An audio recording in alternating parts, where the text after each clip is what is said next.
Should employers be doing more to regulate their employees' use of social media? Well, to discuss that issue, Joydeep Hoare joining us from People and Culture Strategies. Joydeep, good to catch up with you. This has become a bit of a thorny issue, of course. So many employees encouraged to use social media, but they have run into trouble, and this is occurring across the world, particularly in the midst of some heightened political issues. Exactly right. This issue is not an issue that is any stranger to challenging employers here in Australia. Some very high-profile cases that continue to happen. Of course, it goes back as far as the Israel Folau case and the rugby entity several years ago. So the idea that an employer has certain rights to regulate employee usage of their social media accounts is nothing new.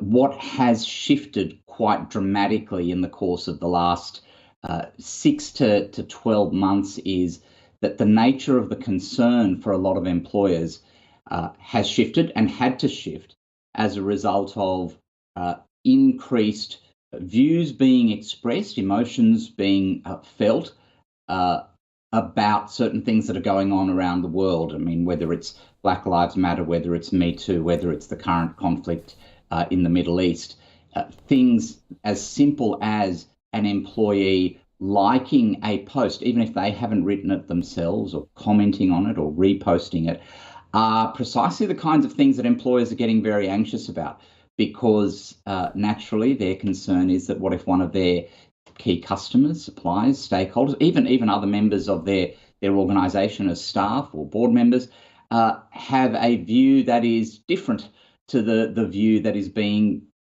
apparently supported by an employee through nothing more than just a thumbs up, like, or a reposting. So it's a variation on the theme, but carrying with it arguably more significant ramifications for employers, just because of how hot a lot of these issues are.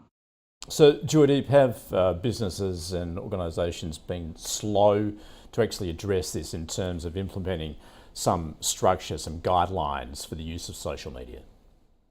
Well, I think most employers, particularly here in Australia, will have had for some time some scope of regulating employee social media usage. They will have policies in place that are reasonably standard across the board.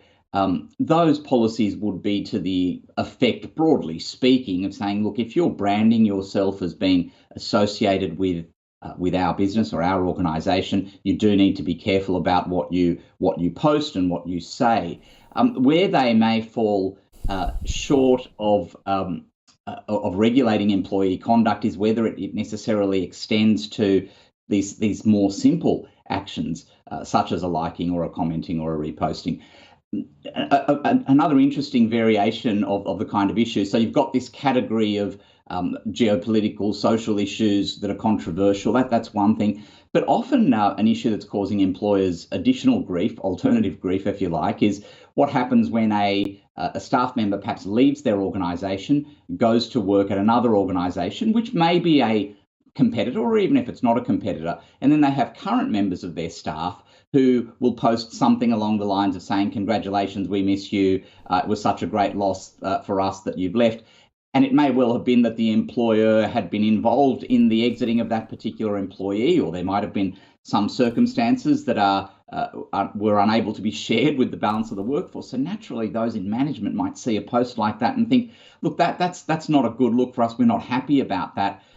So it also begs the question of, should these policies be regulating who an employee can in fact remain in contact with, which organisations' content can they regularly be subscribing to and certainly liking and reposting. And this is not something that employers have had to turn their mind to a lot, but they will need to moving forward.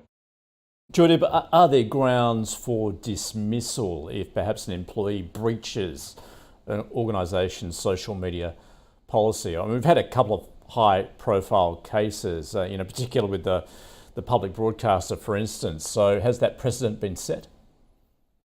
There certainly have been numerous cases where employees have been dismissed because of social media usage. The typical principles that will be applied in assessing whether that is a fair and legitimate dismissal is, firstly, whether there was a contractual or policy obligation that the employee had. Was that something that they signed up to? Did the employer do all of the right things in terms of not just having those policies, but appropriately educating that particular employee at the time or in advance of the employee engaging in that conduct? There will be some assessment objectively of whether the conduct was so heinous that it warranted termination of employment, or whether it was something that was pretty low level and low impact, and the employer really shouldn't have reacted in that kind of way. So yes, there may be grounds, but the employer does bear the onus of being diligent in relation to setting up the framework whereby they're regulating that conduct in advance. They can't just say, look, we don't like something that you've done.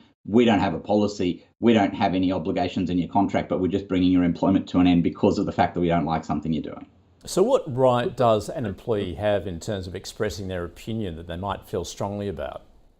Well, it's the flip side of that very point. They need to familiarise themselves precisely with what their rights and responsibilities are at the particular place of work where they are working. And employees often make the mistake of thinking that certain conduct which may have been okay at a previous place of work for them will continue to be okay wherever they might work. And as you can appreciate, different industries will have different level of sensitivities on particular issues, and some will have, just by virtue of who they are as an organisation, far tighter restrictions and regulations around social media use.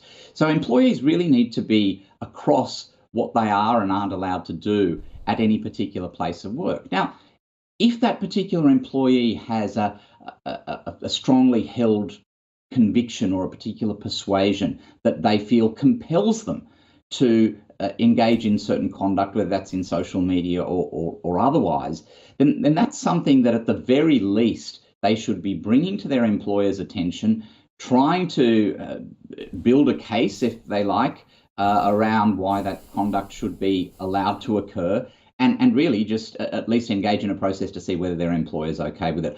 They shouldn't assume, or if they do assume, they do so at their peril, that conduct will be okay on the presumption that there's this right to free speech and freedom of expression, which are of course commonly held myths in an Australian employment context.